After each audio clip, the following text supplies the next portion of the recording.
Hello friends, good morning. നമ്മുടെ Kerala T V സീരിയലിലേക്ക് എല്ലാവർക്കും സ്വാഗതം. അങ്ങനത്തെ നമ്മുടെ നവ്യയും അഭിയും കൂടെ റൂമിലിരുന്ന് സംസാരിക്കുക. അപ്പോൾ അഭിയാണെങ്കിൽ നവ്യയ്ക്ക് ഇന്ന് സമ്മാനങ്ങളും കാര്യങ്ങളൊക്കെ മേടിച്ചുകൊണ്ട് കൊടുത്തിരിക്കുന്നു. ഈ നേരത്ത് ഇനിയെങ്കിലും നിൻ്റെ പരാതി ഒന്ന് മാറ്റണമെന്ന് ഈ അഭി പറഞ്ഞു. അപ്പോൾ എൻ്റെ പരാതി മാറ്റാൻ വേണ്ടി നീ മേടിച്ചുകൊണ്ട് വന്ന സാധനങ്ങളാണോ ഇതെന്ന് നവ്യ ചോദിച്ചു. അങ്ങനെയൊന്നും നീ പറയാൻ നിൽക്കരുത് കേട്ടോ എന്ന് പറഞ്ഞു. എടാ, നീ എനിക്ക് ഒരു ചെറിയ മിഠായി മേടിച്ചു കൊണ്ട് തന്നാലും എനിക്കത് സന്തോഷമാണ്. പൊന്നിനും പണത്തിനും വേണ്ടി ആർത്തി കൂട്ടിയിരുന്ന നവ്യ അത് മരിച്ചു കഴിഞ്ഞു എന്നുള്ള കാര്യം അഭിയോട് നവ്യ ഇങ്ങനെ പറയുന്നു. ഇപ്പോൾ എന്നെ സ്നേഹിക്കുന്ന എൻ്റെ ഭർത്താവ് മാത്രമാണ് എൻ്റെ സന്തോഷം എന്നൊക്കെ പറയുമ്പോൾ നിന്നെ സന്തോഷിപ്പിക്കാൻ വേണ്ടി തന്നെയാണ് ഞാൻ ഇടയ്ക്കിടയ്ക്ക് ഇങ്ങോട്ടേക്ക് വരുന്നതെന്നും ഈ സമയത്ത് നിൻ്റെ ആരോഗ്യമാണ് ഞാൻ ശ്രദ്ധിക്കേണ്ടതെന്ന് ഡോക്ടർ പലപ്പോഴും എന്നോട് പറഞ്ഞിട്ടുണ്ടെന്നുള്ള കാര്യങ്ങളൊക്കെ ഇങ്ങനെ അഭി പറയുമ്പോൾ ഇതൊക്കെ നിനക്ക് നേരത്തെ ആകാമായിരുന്നില്ലേന്ന് ചോദിച്ചു. അപ്പോൾ എൻ്റെ നവ്യേ, നീ വീട്ടിൽ നിന്ന് പോയതിന് ശേഷമാണ് നിൻ്റെ നഷ്ടം എത്രത്തോളമാണെന്ന് എനിക്ക് മനസ്സിലാകുന്നത്. നീ സംശയിക്കേണ്ടെന്നേ, നമ്മൾ തമ്മിൽ ഏതു നേരവും വഴക്കായിരുന്നെങ്കിലും അതിനൊക്കെ ഒരു സുഖമുണ്ടായിരുന്നു എന്ന് മനസ്സിലായത് നീ പോയതിന് ശേഷമാണെന്നൊക്കെ അഭി ഇങ്ങനെ തട്ടി വിടുന്നു. ആദ്യമൊക്കെ മുറിക്കകത്ത് കയറുമ്പോൾ നീ അവിടെ ഉണ്ടെന്നൊരു തോന്നലായിരുന്നു. അതിനുശേഷം യാഥാർത്ഥ്യമായിട്ട് പൊരുത്തപ്പെട്ട് പോയിക്കൊണ്ടിരിക്കുമ്പോൾ ആകെ ഒരു ഒറ്റപ്പെടലാണെന്നൊക്കെ പറഞ്ഞ് അഭി ഭയങ്കര ഡയലോഗാണ്. ഇനി അതിനൊക്കെ ഒരു മാറ്റം വരണമെന്നുണ്ടെങ്കിൽ നീ തിരിച്ചു വരിക വേണ്ടതെന്നൊക്കെ പറയുന്നു. അപ്പോൾ ഇനി തിരിച്ചു വരാൻ പോകുന്നതേ ഞാൻ മാത്രമല്ല, കൂടെ നമ്മുടെ കുഞ്ഞും കാണുമെന്ന് നേരം നവ്യ അഭിയോട് പറഞ്ഞു. അപ്പോൾ മുറിക്കകത്ത് ആകെ ഒരു ബഹളമായിരിക്കും എന്നൊക്കെ പറയുമ്പോൾ അതെ, പിന്നെ നിങ്ങൾ രണ്ടാളും അവിടുന്ന് പോയി കഴിയുമ്പോഴേ എനിക്ക് അതുമായിട്ട് പൊരുത്തപ്പെട്ട് പോകാൻ പറ്റാത്ത ഒരവസ്ഥയാകുമെന്നൊക്കെ പറഞ്ഞ് ഭയങ്കര ഡയലോഗ്. അപ്പോൾ ഇതൊക്കെ നിന്നെ മനസ്സിൽ തട്ടി തന്നെ പറയുന്നതാണോടാ? അല്ലെന്ന് നിനക്ക് തോന്നിയെങ്കിലും എനിക്കൊന്നുമില്ല എന്ന് അഭി അന്നേരം പറയണം. പിന്നെ ഇനിയിപ്പോൾ നൂലുകെട്ട് വരെ നിത്യേന നിനക്ക് വരവൊക്കെ പ്രതീക്ഷിക്കാമെന്നൊക്കെ അഭി പറഞ്ഞിട്ട് പിന്നെ അത് കഴിഞ്ഞ് നിന്നെ ഇവിടെ നിൽക്കാൻ ഞാൻ അനുവദിക്കില്ല, തൊട്ടടുത്ത ദിവസം തന്നെ ഇവിടെ നിന്ന് കൂട്ടിക്കൊണ്ട് പോവുകയും ചെയ്യുമെന്ന് പറഞ്ഞു. അപ്പോൾ നീ എന്നെ സ്നേഹിക്കുമ്പോൾ ഇവിടെ നിൽക്കുന്നതിനേക്കാളും എനിക്കിഷ്ടം നിൻ്റെ കൂടെ വരുന്നത് തന്നെയാണെന്ന് നവ്യ അഭിയോട് പറയൂ കേട്ടോ. ഇത്രയും നാളും ഞാൻ നിന്നെ ഏതെങ്കിലും രീതിയിൽ വേദനിപ്പിച്ചിട്ടുണ്ടെങ്കിൽ അതിനൊക്കെ മാപ്പ് ചോദിക്കാനെന്നും പറഞ്ഞ് നവ്യയോട് ഭയങ്കര സ്നേഹപ്രകടനങ്ങളും കാര്യങ്ങളും നടത്തിയിട്ട് ആശ ഭയങ്കര ഡയലോഗാണ്. എപ്പോഴും ഞാനിങ്ങോട്ട് വരുന്നതിന് അമ്മ വിമർശിക്കുന്നുണ്ടെന്ന് പറഞ്ഞപ്പോൾ അതെനിക്ക് മനസ്സിലാവാത്ത ഭർത്താവ് ഭാര്യയെ കാണാൻ വരുന്നതിന് എന്തിനാ അമ്മമാരിങ്ങനെ വിമർശിക്കുന്നത്? നീ അതിനമ്മയെ കുറ്റം പറയണ്ട. അതിൻ്റെ ഇരട്ടിയായിട്ടല്ലേ ആദർശേട്ടൻ ഇവിടെ വന്ന് ഏട്ടത്തിയെ കാണുമ്പോൾ അമ്മായി അവിടെ നിന്ന് വിമർശിക്കുന്നതെന്നുള്ള കാര്യം അഭി ഇങ്ങനെ പറഞ്ഞു. അപ്പോൾ അത് കേട്ടപ്പോൾ ശരിയാണെന്നുള്ള രീതിയിൽ ഇരിക്കുക നമ്മുടെ നവ്യ. അപ്പോൾ അത്രത്തോളം ഒന്നും എന്തായാലും അമ്മ പറയുന്നില്ലല്ലോ. അവരുടെ ഉള്ളിലും ചിലപ്പോൾ നയനോട് സ്നേഹം കാണും എന്ന് നവ്യ പറയുമ്പം എന്തോന്നും സ്നേഹം, ഓരോ സ്നേഹവും ഇല്ല. ഈ ജന്മം നിൻ്റെ അനിയത്തിയെ അവർ സ്നേഹിക്കാനും പോകുന്നില്ലെന്നുള്ള കാര്യം ഉറപ്പാണെന്നും പറഞ്ഞു. പിന്നെ നീ എന്ന് വന്നപ്പോഴേ ജ്യൂസ് കുടിച്ചിട്ടാണ് പോയത്, ഇന്ന് ഞങ്ങൾക്കൊപ്പം ഇരുന്ന് ആഹാരം കഴിച്ചിട്ട് പോയാൽ മതിയെന്ന് നവ്യ. ശരി, മോതിരം തന്നതിൻ്റെ സ്നേഹമാണോ? ഒരിക്കലും അല്ല കേട്ടോ. എൻ്റെ ഭർത്താവ് എന്നെ ജീവനായിട്ട് കാണുന്നതിൻ്റെ ആ ഒരു സ്നേഹമാണെന്ന് പറഞ്ഞു. അപ്പോൾ ഞാൻ എല്ലാം എടുത്ത് വയ്ക്കാവേ, നീ എവിടെ ഇരിക്കുക കേട്ടോ എന്ന് പറഞ്ഞുകൊണ്ട് നവ്യ എല്ലാം എടുത്ത് വയ്ക്കാനായിട്ട് പോയി. അപ്പോൾ എൻ്റെ ദൈവമേ, ഒരുത്തിൻ്റെ ജീവിതത്തിലേക്ക് രക്തരക്ഷസിനെ പോലെ വന്നതുകൊണ്ട് ഈ രാക്ഷസിയെ ഇങ്ങനെ വിലപിടിപ്പുള്ള സമ്മാനങ്ങളൊക്കെ കൊടുത്ത് ശാന്തമാക്കി നിർത്തിയേ പറ്റുമെന്ന് പറഞ്ഞുകൊണ്ട് അഭി അവിടെ ഇരിക്കുന്നു.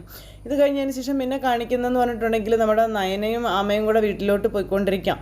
അപ്പോൾ നമ്മൾ തമ്മിൽ സ്നേഹിച്ച് തുടങ്ങിയതിന് ശേഷം ആദ്യമായിട്ട് വരുന്ന വിഷു ആണെന്നും പിന്നെ ആ ഒരു വിഷുവിന് അങ്ങനെ ഉള്ളപ്പോൾ മോൾക്ക് എന്ത് വാങ്ങിച്ച് തന്നാലും എനിക്ക് മതിയാവില്ല എന്നൊക്കെ ദേവയാനി നയനയോട് പറയുവാണ് വണ്ടിയിലിരുന്നുകൊണ്ട്. അങ്ങനെ ഇവരിതും പറഞ്ഞ് പോകുന്ന സമയം അഭി എന്തായാലും നവ്യേച്ചിയെ കാണാൻ വന്നല്ലോ, അത് ആത്മാർത്ഥമായിട്ടാണെന്നുണ്ടെങ്കിൽ നല്ലൊരു മാറ്റം തന്നെയാണല്ലോ അമ്മയെന്ന് നയന ചോദിച്ചു. അവൻ്റെയും അവൻ്റെ അമ്മയുടെയും സ്വഭാവത്തെപ്പറ്റി നമുക്കൊന്നും ഇപ്പോൾ പറയാനൊന്നും പറ്റത്തില്ല മോളെ. എന്തെങ്കിലും കാര്യസാധ്യത്തിന് വേണ്ടിയായിരിക്കും അവൻ ഇങ്ങനെ അടുത്ത് കൂടുന്നതെന്നൊക്കെ പറയുകയും ചെയ്തു. അപ്പോൾ അത് ശരിയാ, അത് നമ്മളെക്കാളും നന്നായിട്ട് ചേച്ചിക്കാണ് അറിയാവുന്നത്. ഇതുപോലെ ഒരുപാട് തവണ അഭി ചേച്ചിയെ പറ്റിച്ചതല്ലേ എന്നൊക്കെ ഇങ്ങനെ നമ്മുടെ നയന പറഞ്ഞു. ഭാര്യമാരെ സ്നേഹിക്കാത്തവരെ അനന്തപുരി തറവാട്ടിലെ കാരണവന്മാർ ഇന്ന് വരെ അംഗീകരിച്ചിട്ടില്ല. അത് അഭിക്കും ജലജയ്ക്കും ഒക്കെ നന്നായിട്ട് അറിയാവുന്നതാണെന്നൊക്കെ പറഞ്ഞു.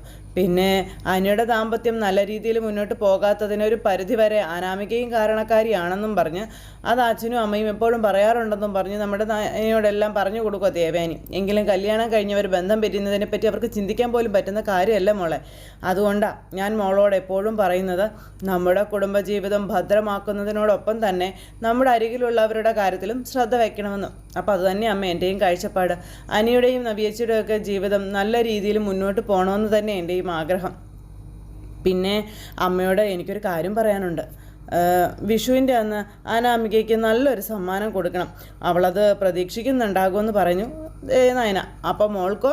എനിക്കൊന്നും വേണ്ട അമ്മേ, ഇപ്പം തന്നെ ഒരുപാടായെന്നും പിന്നെ ഞാൻ അങ്ങനെയൊന്നും പ്രതീക്ഷിക്കുന്നില്ല എന്നൊക്കെ നയന ഇങ്ങനെ പറഞ്ഞു. ഇത് കഴിഞ്ഞ് പിന്നെ കാണിക്കുന്നത് നമ്മുടെ മുത്തശ്ശനും മുത്തശ്ശിയും കൂടി ഇങ്ങനെ സംസാരിക്കുക. ഇപ്പോൾ നവ്യയെ കാണാനായിട്ട് അഭി പോകുന്നതും വിളിക്കുന്നതും ഒക്കെ പറയുകയാണ് മുത്തശ്ശി. ഇദ്ദേഹത്തിൻ്റെ ഉപദേശമോ ഫലിച്ചെന്നാണ് തോന്നണതെന്നും പറഞ്ഞ്.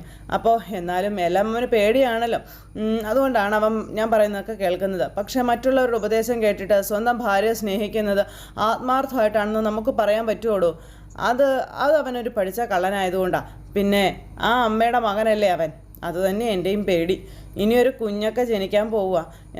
ആദ്യമായിട്ട് നമ്മുടെ കൊച്ചുമക്കളിൽ അച്ഛനാകാൻ പോകുന്നവൻ അവനാണെന്നും പക്ഷേ ആ ഒരു ബോധം അവൻ ഉണ്ടായില്ല എന്നുണ്ടെങ്കിൽ നെമ്മോളുടെയും കുഞ്ഞിൻ്റെയും കാര്യമാണ് കഷ്ടം. അങ്ങനെ ഇവരിതും പറഞ്ഞുകൊണ്ടിരിക്കുന്ന ഈ സമയത്താണ് ദേവയാനി അങ്ങോട്ടേക്ക് വരുന്നത്. അപ്പോൾ ദേവയാനിയെ കണ്ടപ്പം ഇവർ രണ്ടുപേരും കൂടെ ദേവയാനി ഇങ്ങനെ അന്തം വിട്ട് നോക്കിക്കൊണ്ട് ഇങ്ങനെ ഇരിക്കുക. ദേവയാനി വരുന്നുണ്ടല്ലോ എന്നും പറഞ്ഞു. അപ്പോൾ എത്തിയല്ലോ നമ്മുടെ മൂത്ത മരുമകളെന്ന് മുത്തശ്ശി ദേവയാനിയെ കണ്ടപ്പോൾ പറഞ്ഞു. എവിടെയായിരുന്നു ഇതുവരെ? അപ്പോൾ അത് കയ്യിലെ കവർ കണ്ട് അറിയില്ലേന്ന് ചോദിച്ചു മുത്തശ്ശൻ. വിഷുവായിട്ട് വാങ്ങേണ്ടതൊക്കെ വാങ്ങിയോ എന്ന് അച്ഛൻ ചോദിച്ചപ്പോൾ വാങ്ങിയെന്ന് പറഞ്ഞു. പിന്നെ ഇത് അച്ഛനും ഇത് അമ്മയ്ക്കും ആണെന്നും പറഞ്ഞ് അവർക്ക് ഡ്രസ്സൊക്കെ കൊടുത്തു. അപ്പോൾ അവർക്ക് ഡ്രസ്സൊക്കെ കൊടുത്തിട്ട് ഞങ്ങൾക്ക് ഡ്രസ്സുകൾ ഒരുപാടുണ്ടല്ലോ, പിന്നെ എന്തിനാ എല്ലാ വിശേഷ ദിവസവും ഇങ്ങനെ വാങ്ങുന്നതെന്ന് ചോദിച്ചപ്പോൾ ഇതൊക്കെ ഒരു സന്തോഷമല്ലേ അച്ഛാ? സന്തോഷിച്ചോട്ടെ. നീ നിൻ്റെ മരുമകൾക്ക് എന്തെങ്കിലും വാങ്ങിച്ചു കൊടുത്തായിരുന്നോ എന്ന് അച്ഛൻ ചോദിച്ചു. അപ്പോൾ ദേവയാനി ഇങ്ങനെ പിന്നെ എന്നും പറഞ്ഞ രീതിയിൽ ഇങ്ങനെ നിൽക്കുക കേട്ടോ. അത് ചോദിച്ചപ്പോൾ എന്താ മറുപടി പറയാൻ നിനക്കൊരു പ്രയാസമെന്ന് അമ്മയും ചോദിച്ചു. ഞങ്ങൾ ഏതാണ്ട് കൊഴിഞ്ഞു വീഴാറായവരാ. നിൻ്റെ മരുമകളെ അതുപോലെയൊന്നുമല്ല, ചെറുപ്പമാണ്, നിനക്കതറിയില്ലേ? അതുമാത്രമാണോ? നമ്മുടെ കുടുംബത്തിലും കമ്പനിക്കുമൊക്കെ ഐശ്വര്യമായിട്ടല്ലേ നയനമോള് വന്നത്. എന്തെല്ലാം സഹായങ്ങളും എന്തെല്ലാം ഉപകാരങ്ങളും മോളെ കൊണ്ടുണ്ടായത്. അങ്ങനെയുള്ള മോൾക്ക് അതുകൊണ്ടാണ് ആ മോൾക്ക് ആദർശ ഇഷ്ടം പോലെ വാങ്ങിച്ചു കൊടുക്കുന്നത്. പിന്നെ മോളുടെ കയ്യിലും ഇന്ന് നിറയെ പൈസയുണ്ട്. എന്നാലും അമ്മായിമ്മ വാങ്ങിച്ചു കൊടുക്കുമ്പോഴേ അതിനൊരു പ്രത്യേകതയുണ്ടെന്ന കാര്യവും പറഞ്ഞു. അപ്പം അങ്ങനെ ഇവർ ഈ കാര്യങ്ങളെല്ലാം പറയുമ്പോൾ അച്ഛനെ ഇപ്പം പറഞ്ഞതാ സത്യം. അവൾക്ക് സ്വന്തമായിട്ട് വാങ്ങിക്കാനുള്ള ശേഷിയുണ്ട്. അതോടൊപ്പം ആദർശും വാങ്ങിച്ചു കൊടുക്കുന്നുണ്ടല്ലോ. പിന്നെ ഇനിയിപ്പോൾ ഞാനെന്തിനാ വാങ്ങിച്ചു കൊടുക്കുന്നത്? ആദർശ് മാത്രമല്ല, അവൻ്റെ അച്ഛനും ഇളയച്ഛനും എന്തെങ്കിലുമൊക്കെ വാങ്ങിച്ചു കഴിഞ്ഞാലേ അവളെ ഒരിക്കലും അതിൽ നിന്ന് ഒഴിവാക്കി നിർത്താറില്ല. പിന്നെ ഞാൻ കൂടി എന്തിനാ വെറുതെ കാശ് കളയുന്നത്? അതിൻ്റെ ആവശ്യമില്ലല്ലോ. ആയിക്കോട്ടെ ദേവയാനി, നീ നയനമോൾക്ക് വിഷു കൈനീട്ടം കൊടുക്കാനായിട്ട് പോകുന്നുണ്ടോ എന്ന് മുത്തശ്ശി ചോദിക്കുമ്പം അല്ല, ഞാനെന്തിനാ പോകുന്നത്? വിഷുവായിട്ടേ അവൾക്ക് ഇവിടെ വന്ന് നിന്നൂടായിരുന്നു. അവളെന്തിനാ ഓടി പെട്ടെന്ന് അങ്ങോട്ടേക്ക് പോയത്? ഓരോന്നിനും പിന്നെ മറുപടിയുണ്ട്, മറ്റുള്ളവർക്ക് ഇഷ്ടമല്ലാത്ത മറുപടി അല്ല ദേവയാനിയെന്ന് അച്ഛൻ. നീ നയനമോൾക്ക് എന്ത് സമ്മാനം കൊടുത്താലും അതൊന്നും അധികമാകില്ല ദേവയാനി. അപ്പോൾ അതൊക്കെ എനിക്ക് അറിയാം അച്ഛാ. അതുകൊണ്ട് അവൾക്ക് വേണ്ടുന്ന സമ്മാനങ്ങളെല്ലാം വാങ്ങിച്ചു കൊടുത്തിട്ടാണ് ഞാൻ വന്നിരിക്കുന്നതെന്ന് ദേവയാനി മനസ്സിൽ എന്നിട്ട് അവിടെ നിന്ന് പറയുകയും ചെയ്തു. അതെന്താ അച്ഛൻ അങ്ങനെ പറഞ്ഞത്? എന്നിട്ട് ഇവരോട് ചോദിക്കുക. എനിക്ക് കരട് ദാനം തന്നൊരു പെൺകുട്ടിയുണ്ട്. ഞാൻ കൊടുക്കുകയാണെങ്കിൽ അവളോട് പറയാം, അവളുടെ കാര്യം എന്നോട് പറയാം. ആ കുട്ടിയെ ഒന്ന് കാണാനേ ആരും എന്നെ അനുവദിച്ചില്ലല്ലോ. ആ കുട്ടിയുടെ ഒരു ഫോട്ടോ പോലും ആരും എന്നെ കാണിച്ചില്ലല്ലോ എന്നൊക്കെ പറയുമ്പം വാ ശരി ഇനിയിപ്പോൾ അതിനെപ്പറ്റി ആരും ഒന്നും സംസാരിക്കാനൊന്നും നിൽക്കണ്ടെന്ന് അച്ഛൻ പറഞ്ഞു. അതെ അതിനെപ്പറ്റി ചോദിക്കുമ്പോൾ എല്ലാവരും അങ്ങ് ഉരുണ്ട് കളിക്കും. പെട്ടെന്ന് സംസാരവും നിർത്തും. എന്നിട്ട് അഹങ്കാരിയായി എൻ്റെ മരുമകൾക്ക് വേണ്ടി വാദിക്കുകയും ചെയ്യും. എനിക്കെല്ലാം മനസ്സിലാവുന്നുണ്ടെന്ന് പറഞ്ഞുകൊണ്ട് ദേവയാനി അകത്തേക്ക് കയറി പോയി കഴിഞ്ഞപ്പോൾ മുത്തശ്ശിയും കൂടെ അവിടെ ഇങ്ങനെ ഇരുന്ന് ദേവയാനിയുടെ ഈ ഒരു സ്വഭാവത്തെപ്പറ്റി പറയുവാണ്. പറഞ്ഞിട്ട് പോയത് കേട്ടില്ലേ, അഹങ്കാരിയായ മരുമകളെന്ന്. അതെന്തെങ്കിലും ഒരിക്കലും അവൾക്ക് മനസ്സിലാകും ആരാണ് അഹങ്കാരി എന്നുള്ളതെന്ന് മുത്തശ്ശിയോട് പറയുമ്പോൾ ഇത് കേട്ട് ദേവയാനി ചിരിച്ചുകൊണ്ട് കയറി പോവുക. ഇനി അവളോട് നമുക്കിത് പറഞ്ഞാലോ എന്ന് മുത്തശ്ശിയോട് ചോദിക്കാം. അയ്യോ വേണ്ട, ഇനി ഇത് നമ്മൾ പറഞ്ഞിട്ട് വീടിനകത്തൊരു വഴക്കുണ്ടാകാത്ത നല്ലത്. പിന്നെ എല്ലാവരോടും പിണങ്ങി നടക്കും ദേവയാനി എന്നൊക്കെ പറഞ്ഞു. അങ്ങനെ അതെല്ലാം പറഞ്ഞ് ഇവരിങ്ങനെ സംസാരിച്ചുകൊണ്ടിരിക്കുന്ന സമയത്ത് പിന്നെ കാണിക്കുന്നത് കനകയെയും അതുപോലെ നവ്യയും ഒക്കെയാണ്. അപ്പോൾ നവ്യയോട് കനകം പറയാണ്, നവ്യ മോളെ ഇപ്പോഴാണ് അമ്മയുടെ മക്കളുടെ ജീവിതത്തിൽ ഒരു അടുക്കും ചിട്ടയൊക്കെ ആയത് എന്ന്. അല്ല മോളെ, അഭിയുടെ മാറ്റം അത് നമുക്ക് വിശ്വസിക്കാൻ പറ്റുന്നതാണോ എന്ന് ചോദിച്ചപ്പം അധികം വിശ്വസിക്കേണ്ടെന്നാണ് ഞാൻ പറയുന്നതെന്ന് പറഞ്ഞു. അവൻ നിറം മാറുന്ന ടൈപ്പാ, അതിനേക്കാളും വലിയ ഓന്താണ് അവൻ്റെ അമ്മ. അങ്ങനെയുള്ളപ്പോൾ കൂടുതൽ വിശ്വസിച്ച് കഴിഞ്ഞാൽ കരയേണ്ടി വരുമെന്നാണ് എൻ്റെ അനുഭവം എന്നൊക്കെയുള്ള കാര്യങ്ങൾ ഇങ്ങനെ പറഞ്ഞു. അപ്പോൾ എങ്കിലും അവൻ്റെ ഇപ്പോഴത്തെ ഈ മാറ്റത്തിൽ ചെറിയ നേരിയ ആശ്വാസമൊക്കെ ഉണ്ടെന്നും പറഞ്ഞു. എങ്കിലും എല്ലാവരുടെ ഉപദേശം കേട്ട് ഇനി മാനസാന്തരപ്പെട്ടോന്നറിയില്ല എന്ന് പറയുമ്പോൾ നയനെ അങ്ങോട്ടേക്ക് വന്നു. അമ്മേ അഭി പോയോ അമ്മയെന്ന് ചോദിച്ചു. പോയല്ലോ മോളെ, വിഷുവിനുള്ള ഡ്രസ്സുകളെല്ലാം അമ്മ വാങ്ങിച്ച് തന്നിട്ടുണ്ടെന്ന് പറഞ്ഞു നയനെ എല്ലാവരുടെയും കൈ കൊണ്ട് കൊടുക്കാം.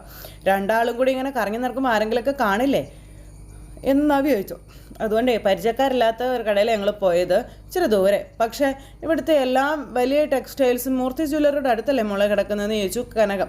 അത് സ്വർണം വാങ്ങാൻ വരുന്നവരെ തുണിക്കടയിലും കൂടെ കയറണമെന്നുള്ള ഉദ്ദേശത്തിലാണ് മിക്കവരും അങ്ങനെ ചെയ്യുന്നത്. അപ്പോൾ നോക്കട്ടെ, സാരിയൊക്കെ നോക്കട്ടെ എന്ന് പറഞ്ഞ് കനകം. അപ്പം നോക്കാനൊന്നുമില്ല, എല്ലാം വാങ്ങിച്ചതിന് ശേഷം ബില്ല് കണ്ടപ്പോൾ എൻ്റെ കണ്ണ് തള്ളിപ്പോയെന്ന് നയന. ഞാൻ ക്യാഷ് കൊടുക്കാമെന്ന് പറഞ്ഞ് എൻ്റെ അമ്മായിമ്മ ഒന്ന് സമ്മതിച്ച് തരണ്ടേ. അപ്പം നീ നിൻ്റെ അമ്മായിമ്മയുടെ ജീവനാണ് നിലനിർത്തിയതെന്നും അതിനപ്പുറം മനുഷ്യൻ്റെ ജീവിതത്തിൽ വേറൊന്നുമില്ല, അതുകൊണ്ട് ഇതൊന്നും അവർക്കൊരു പ്രശ്നമേ അല്ല മോളെ എന്ന കാര്യങ്ങളും ഇങ്ങനെ നവ്യ നയനയോട് പറയും കേട്ടോ. പിന്നെ നോക്കട്ടെ എന്ന് പറഞ്ഞിട്ട് മേടിച്ച സാരികൾ അതുപോലെ ഡ്രസ്സുകളും എല്ലാം ഇങ്ങനെ നോക്കും, എല്ലാവർക്കും ഒരുപാട് ഇഷ്ടപ്പെട്ടു. അങ്ങനെ അടിപൊളിയായിട്ട് ഉള്ള സാരിയൊക്കെയാണെന്ന് പറഞ്ഞു. അപ്പം നന്ദുവിനും അച്ഛനും കൂടി ഉള്ളതുണ്ട് കേട്ടോ ഇതിലെന്നൊക്കെ പറഞ്ഞ് ഇവരിങ്ങനെ നോക്കിക്കൊണ്ടിരിക്കുന്നു. അപ്പോഴാണ് നന്ദുവിനെ കാണിക്കുന്നത്. നന്ദുവിൻ്റെ ഫോണിലേക്ക് കോള് വരുന്നത്, അതും അനിയുടെ കോള് കണ്ടു കഴിഞ്ഞപ്പോൾ പെട്ടെന്ന് ടെൻഷനായി. അതും ദേവയാനി പറഞ്ഞ കാര്യങ്ങൾ ഒരു സെക്കൻഡ് നേരത്തേക്ക് നമ്മുടെ നന്ദു ഓർക്കുക. അങ്ങനെ ഓർത്തിട്ട് ഇത് എടുക്കണോ വേണ്ടയോ എന്ന് അങ്ങനെ ആലോചിച്ച് നമ്മുടെ നന്ദു അവിടെ നിൽക്കുക. അനിയാണെങ്കിൽ അവിടുന്ന് വിളിച്ചുകൊണ്ടേ ഇരിക്കുക കേട്ടോ, കട്ട് ചെയ്യുന്നതേ ഇല്ല. എനിക്ക് ഭയങ്കര ടെൻഷനായി. നന്ദു എന്താ കോൾ എടുക്കാത്ത ശേ എന്ന് പറഞ്ഞുകൊണ്ട് ഇങ്ങനെ അവിടെ ആകെ വല്ലാണ്ടായിരിക്കുക. അപ്പോൾ വിഷുവായിട്ട് അവൾ എൻഗേജ്ഡ് ആയിരിക്കും, തിരിച്ചു വിളിക്കുമെന്ന് നോക്കാമെന്നൊക്കെ അനി ഇങ്ങനെ സ്വയം പറഞ്ഞിട്ട് ടെൻഷനായിട്ട് ഇങ്ങനെ എൻ്റെ വീട്ടിലോട്ട് തെക്ക് കൊടുക്കുക അങ്ങോട്ടും ഇങ്ങോട്ടും നടക്കുവാണ്. വീണ്ടും വിളിക്കുന്നു. നന്ദു തിരിച്ചു വിളിക്കാതെ വന്നപ്പം അനി വിളിക്കുന്നു.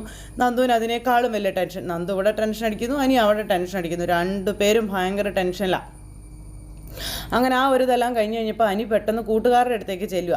അപ്പോൾ കൂട്ടുകാരുടെ അടുത്തേക്ക് ചെന്നിട്ട് എന്താടാ നന്ദു ഉടനെ വരുമോ എന്ന് ചോദിച്ചു. അപ്പോൾ ഞാൻ അവളെ വിളിച്ചിട്ട് അവൾ എടുക്കുന്നില്ലടാ, അവൾ എന്നെ തിരിച്ച് വിളിച്ചതുമില്ല, എന്താ കാര്യമൊന്നും അറിയില്ലല്ലോ എന്നൊക്കെ ഇങ്ങനെ അനി ഇവരോട് ടെൻഷനോട് പറയാം കൂട്ടുകാരോട്. അപ്പോൾ അവൾ വരാമെന്ന് വാക്ക് തന്നാലായിരുന്നോടാ.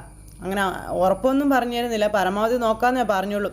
നീ അത്ര ഉറപ്പ് പറഞ്ഞതുകൊണ്ട് ഞങ്ങൾ അവളെ വിളിച്ചില്ലല്ലോ എന്നൊക്കെ പറഞ്ഞു അന്നേരം കൂട്ടുകാർ. എടാ ഇനി നിങ്ങളൊന്ന് വിളിക്കാൻ പറഞ്ഞു. പിന്നെന്താടാ വിളിക്കാമല്ലോ എന്ന് പറഞ്ഞു. അങ്ങനെ അവർ ഫോൺ എടുത്ത് വിളിക്കുന്നു. നന്ദു ഇങ്ങനെ അവിടെ ഇരിക്കുന്നു. നന്ദു കോൾ എടുത്തു. പറ രാകേഷേ, അപ്പം നീ എന്താടി അനി വിളിച്ചിട്ട് ഫോൺ എടുക്കാത്തതെന്ന് രാകേഷ് ചോദിച്ചപ്പം അത് പിന്നെ എനിക്ക് അവനോടൊന്നും പറയാനില്ല. പറയാനില്ലെന്നോ? നീ ഇന്ന് വരാമെന്ന് പറഞ്ഞിരുന്നല്ലേ എന്ന് ചോദിച്ചു. ഞാനിന്ന് വരുന്നില്ലടാ, ഇതൊരുമാതിരി മനുഷ്യനെ എനിക്കതിനെപ്പറ്റിയൊന്നും പറയാനില്ല, ഞാനിന്ന് വരുന്നില്ലെന്ന് പറഞ്ഞുകൊണ്ട് നന്ദു ഫോൺ അങ്ങ് കട്ട് ചെയ്തു.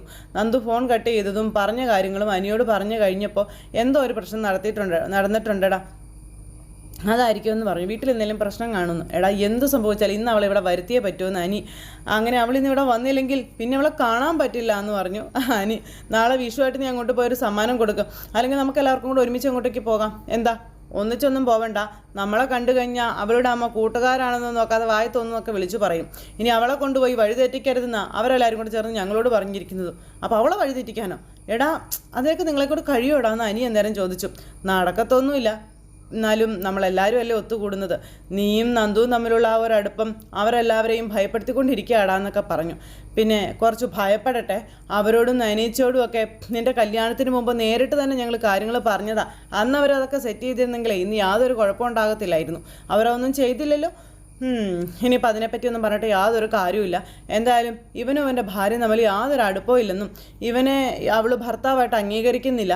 പിന്നെ ഇവൻ തിരിച്ചും അങ്ങനെ തന്നെയാണ്. ആ ഒരു നിലയ്ക്ക് അനാമികയും നീയും തമ്മിലുള്ള അകലം കൂടുന്തോറും നന്ദുമായിട്ട് അടുക്കുന്നത് തന്നെയാണ് നല്ലതെന്നൊക്കെ പറഞ്ഞുകൊണ്ട് കൂട്ടുകാർ പറഞ്ഞു കൊടുക്കുന്നു. സ്നേഹിച്ച പെണ്ണിനെ കെട്ടാൻ കഴിഞ്ഞില്ലെങ്കിൽ പിന്നെ ആ ഒരു ജീവിതമാണോടാന്നൊക്കെ ചോദിച്ചു കേട്ടോ. അങ്ങനെ ഈ അനിയെ എരിവേറ്റി കൊടുക്കും ഇവർ. എടാ നിങ്ങളിങ്ങനെ തന്നെ എനിക്കൊപ്പം നിൽക്കണം കേട്ടോ എന്ന് അനി എന്തായാലും കൂട്ടുകാരോട് പറയുന്നു. അവളെ എന്തായാലും ഞാൻ ഇന്നിവിടെ വരുത്തിയിരിക്കും, എനിക്കിന്ന് അവളെ കാണാതിരിക്കാൻ പറ്റത്തില്ലെന്നും പറഞ്ഞുകൊണ്ട് തറപ്പിച്ച് പറഞ്ഞുകൊണ്ടിരിക്കുന്നു. ഈ സമയത്താണ് ദേവയാനിയുടെ ഫോണിലേക്ക് കോള് വരുന്നത്, നമ്മുടെ നയന. അപ്പോൾ നയന അമ്മേ വിഷുക്കണിയൊക്കെ റെഡിയാക്കി, അമ്മ എപ്പോഴാണ് വരുന്നേ എന്ന് നയന ചോദിച്ചു കേട്ടോ. അപ്പോൾ അതിരാവിലെ അമ്പലത്തിൽ പോയിട്ട് ഞാൻ വരുമെന്ന് പറഞ്ഞു. അപ്പോൾ അമ്മ എന്തെങ്കിലും കഴിച്ചായിരുന്നോ? ഇല്ല, കഴിക്കണം എന്നും പറഞ്ഞ് നയനയോട് ഭയങ്കര സ്നേഹം ദേവയാനിക്കും. ഇവിടെ വിഷുക്കണി ഒരുക്കാനുള്ള തയ്യാറെടുപ്പിൽ എല്ലാവരും എന്നൊക്കെ പറഞ്ഞ് അങ്ങോട്ടും ഇങ്ങോട്ടും സംസാരിക്കുന്നു. അപ്പോൾ സത്യം പറഞ്ഞാൽ മോളിവിടെ ഇല്ലാത്തതിൻ്റെ വിഷമമുണ്ട് കേട്ടോ എന്ന് പറഞ്ഞ് രണ്ടുപേരും ഭയങ്കര ഇതായിട്ട് സംസാരിച്ചിട്ട് ഹാപ്പി വിഷു ഒക്കെ പറഞ്ഞ് ഫോൺ അങ്ങ് കട്ട് ചെയ്തു. ഈ സമയത്ത് അവിടെ അവരെല്ലാവരും വിഷുക്കണിക്കുള്ള അലങ്കാരങ്ങളും കാര്യങ്ങളും ഇതെല്ലാം നടത്തി. അപ്പോൾ അങ്ങനെ അത് ഫോൺ വിളിയും കഴിഞ്ഞിട്ട് നയനെ അങ്ങോട്ടേക്ക് വന്നു. ഇവിടെ എല്ലാം റെഡിയാക്കി കഴിഞ്ഞു എന്നൊക്കെ ചോദിക്കുമ്പോൾ കണി ഒരുക്കാൻ ഇവൾക്കുള്ള മിടുക്ക് ഇവൾക്കല്ലേ അമ്മേ, അതെല്ലാവർക്കും അറിയാവുന്നതല്ലേ. അപ്പോൾ ആദർശേട്ടനേക്കാളും ആദർശേട്ടൻ്റെ അമ്മയ്ക്കായിരിക്കും ചേച്ചി അവിടെ വേണമെന്നുള്ള കാര്യം തോന്നുന്നതല്ലേ എന്നൊക്കെ നന്ദു അന്നേരം ചോദിച്ചു. വിഷുവായിട്ടേ നല്ലത് മാത്രം കേൾക്കണമെന്ന് എനിക്ക് ആഗ്രഹമുണ്ടെന്നും അവിടെയാകുമ്പോൾ അനാമികയും ഇളയമ്മയും അപ്പച്ചും ഒക്കെ എന്തെങ്കിലും പറഞ്ഞുകൊണ്ടിരിക്കും, പിന്നെ അനാമികയ്ക്ക് ഞാൻ അവിടെ ഇല്ലാത്തത് തന്നെ ഇഷ്ടമെന്നൊക്കെ നയനയും പറഞ്ഞു. പിന്നെ അവളുടെ ഈ ഒരു വിഷു നല്ല രീതിയിൽ തന്നെ കടന്നു പോട്ടേന്നും അതിനിടയ്ക്ക് ഞാൻ അങ്ങോട്ടേക്കെങ്ങും പോകാനും പോകുന്നില്ല എന്നൊക്കെ പറഞ്ഞ് നയന ഇങ്ങനെ അവിടെ നിന്ന് ഇങ്ങനെ പറഞ്ഞുകൊണ്ടിരിക്കുന്നു. ഈ സമയത്ത് അനി പാവം അവിടെ ടെൻഷൻ അടിച്ച് അങ്ങോട്ടും ഇങ്ങോട്ടും നടക്കുക. നന്ദു ഇവിടെ അതിനേക്കാളും വലിയ ടെൻഷൻ. നീ ഇങ്ങനെ ടെൻഷൻ അടിക്കല്ലേടാ, നന്ദുവിൻ്റെ വീട് വരെ പോകാം, എന്നിട്ട് ഞങ്ങൾ അവളെ കൂട്ടിക്കൊണ്ട് വരട്ടേടാ എന്ന് ചോദിച്ചു. അപ്പോൾ എടാ മടങ്ങി വരുമ്പോൾ അവൾ ഉറപ്പായിട്ടും നിങ്ങൾക്കൊപ്പം ഉണ്ടാവണം, ഞാൻ പറഞ്ഞേക്കാം, അല്ലെങ്കിൽ ഞാൻ ഇല്ലാത്ത പ്രശ്നങ്ങൾ ഉണ്ടാക്കും കേട്ടോ എന്നും അനി പറഞ്ഞു. അപ്പം നീ ഇങ്ങനെയൊന്നും പറയല്ലേ, വിഷുവായിട്ട് നീ ഒരു സീൻ ഉണ്ടാക്കിയാലേ നിൻ്റെ വീട്ടുകാർക്കത് സഹിക്കാൻ പറ്റൂടാ, നീ അങ്ങനെ വിചാരിക്കരുത് കേട്ടോ എന്നൊക്കെ പറഞ്ഞു. ഒരു സാധാരണ കുടുംബമൊന്നും അല്ല നിൻ്റെ, അത് നീ മറന്നുപോയേക്കരുത് കേട്ടോ എന്നും പറഞ്ഞു കൂട്ടുകാർ ഉപദേശിച്ച് കൊടുക്കുമ്പം ആ കുടുംബത്തിലുള്ളവരാ എൻ്റെ ജീവിതം ഇങ്ങനെ ആക്കി കളഞ്ഞത്. അപ്പോൾ അതൊന്നും നീ പറഞ്ഞിട്ട് ഒരു കാര്യമില്ല. നീ നിൻ്റെ ആദർശേട്ടനോട് ആദ്യം ഈ കാര്യം പറയണമായിരുന്നു, നീ പറയാതിരുന്നിട്ട് മറ്റുള്ളവരെ കുറ്റം പറഞ്ഞിട്ട് എന്താടാ കാര്യം എന്ന് ചോദിച്ചു. അങ്ങനെ കൂട്ടുകാരും അനിയും കൂടെ അവിടെ നിന്ന് നന്ദുവിൻ്റെ കാര്യം പറഞ്ഞു ഒന്നും രണ്ടും പറഞ്ഞ് വഴക്കുണ്ടാക്കുകയും അതുപോലെ തന്നെ നന്ദുവിനെ ഇങ്ങോട്ട് കൊണ്ടുവരുന്നതിനെ പറ്റിയൊക്കെയുള്ള കാര്യങ്ങൾ ചർച്ച ചെയ്തുകൊണ്ട് നിൽക്കുന്നൊരിടത്താണ് ഇന്നത്തെ നമ്മുടെ കഥ അവസാനിച്ചിട്ടുള്ളത്. അപ്പോൾ എല്ലാവരും കാത്തിരുന്ന് കാണണം കേട്ടോ. എല്ലാവർക്കും നല്ലൊരു ദിവസം ആശംസിക്കുകയാണ്. അടുത്ത സൂപ്പർ ഹിറ്റ് കഥയുമായി കാണുന്നത് വരെ എല്ലാവർക്കും നന്ദി.